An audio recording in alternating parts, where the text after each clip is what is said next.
រឿងម្ដាយលួចទ្រព្យកូនកាលពីព្រេងនាយមានយាយមេម៉ាយម្នាក់មានកូន2នាក់កូនមួយក្រនិងកូនមួយទៀតមានគាត់នៅជាមួយនឹងកូនដែលមានទ្រព្យប៉ុន្តែចិត្តរបស់គាត់នឹកអាណិតអាសូរដល់កូនដែលក្រនោះក្រៃលែងរាល់ថ្ងៃគាត់តែងតែសុំម្លូស្លាអង្ករត្រីសាច់ឲ្យទៅកូនដែលក្រនោះដល់យូរទៅគាត់កើតគំនិតអាក្រក់ចំពោះកូនឯងគឺលួចអង្ករត្រីអំបិលប្រហុកពីកូនដែលមានយកទៅឲ្យកូនដែលក្រប្រព្រឹត្តធ្វើតែយ៉ាងនេះជាយូរឆ្នាំដរាបដល់អស់ជីវិតឯកូនដែលមានទ្រព្យសម្បត្តិនោះឥតដឹងថាម្ដាយធ្វើអំពើដូច្នេះឡើយចំណែកខាងម្ដាយដែលស្លាប់ទៅនោះក៏បានចាប់កំណើតកើតក្នុងផ្ទៃមេឆ្កែដែលជាទីស្រឡាញ់របស់កូនអ្នកដែលមានទ្រព្យលុះសម្រាលមកអ្នកមានទ្រព្យនោះមានសេចក្តីស្រឡាញ់បានចិញ្ចឹមរក្សាដូចជាចិញ្ចឹមកូនរបស់ខ្លួនរីឯឆ្កែញីនោះបានដឹងជាតិរបស់ខ្លួនសពគ្រប់ក៏សម្គាល់អ្នកមានទ្រព្យជាម្ចាស់នោះថាជាកូនរបស់ខ្លួនខំយកចិត្តទុកដាក់មើលថែរក្សាទ្រព្យសម្បត្តិយ៉ាងខ្ជាប់ខ្ជួនពេលដែលកូនរបស់អ្នកមានទ្រព្យនោះដេកមេឆ្កែក៏ទៅដេកចិត្តខំខ្សែអង្រឹងយល់ក្មេងនោះដូចជាមនុស្សកាលបើកូននោះជុះនោមជុះអាចមេឆ្កែខំតែស៊ីនឹងលិតររាបណាដល់ជ្រះស្អាតថ្ងៃមួយអ្នកមានទ្រព្យបានដាក់កូនឲ្យដេកក្នុងអង្រឹងប្រាប់មេឆ្កែនោះឲ្យយល់ឲ្យមើលផ្ទះរួចហើយក៏បិទទ្វារនាំប្តីប្រពន្ធចុះទៅបាត់មួយស្របក់កូននោះភ្ញាក់ឡើងរកម្ដាយឪពុកមិនឃើញក៏ស្រែកយំឆ្កែក៏បាននិយាយលួងលោមថាចៅកុំយំនៅជាមួយជីដូនហើយយំស្រែកធ្វើអី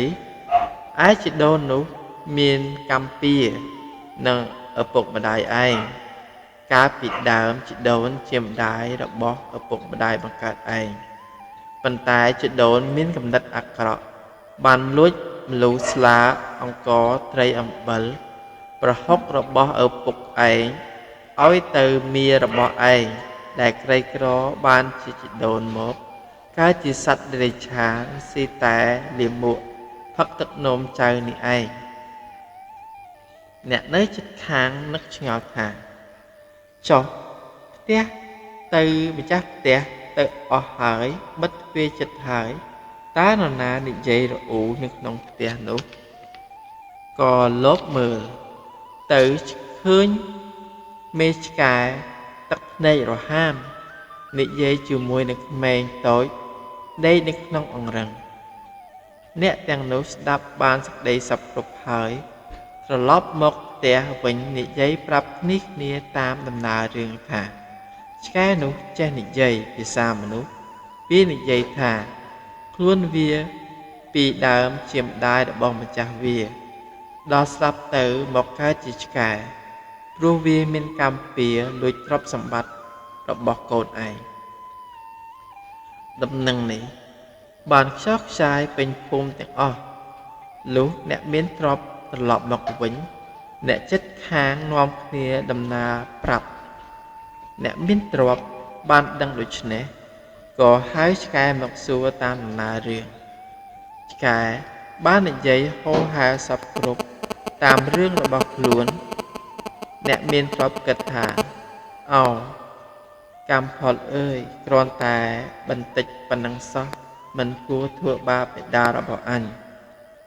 ឲ្យរងទុក្ខវេទនាដូច្នេះសោះបើទុក ឲ្យឆ្កែនេះរស់នៅតទៅទៀត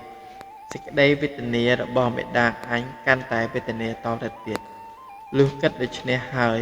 ក៏សម្លាប់ឆ្កែនោះធ្វើបុណ្យទៅនៅក្នុងរឿងនេះមានកតិថាមេដាបិតានិងបុត្រីបុត្រាត្រូវតែមានសេចក្តីស្មោះត្រង់ជាមួយនឹងគ្នាទ្រព្យសម្បត្តិរបស់កូនឯងលួចមិនបាបឬទ្រព្យសម្បត្តិរបស់មេដា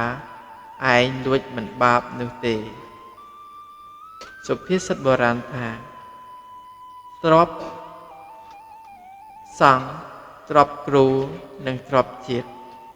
ទ្រព្យកូនទ្រព្យមេដាបិតាទ្រព្យក្សត្រគ្រប់គ្រងរាជក្នុងរដ្ឋាលួចមានទោសធ្ងន់ជាទោសឧក្រិដ្ឋ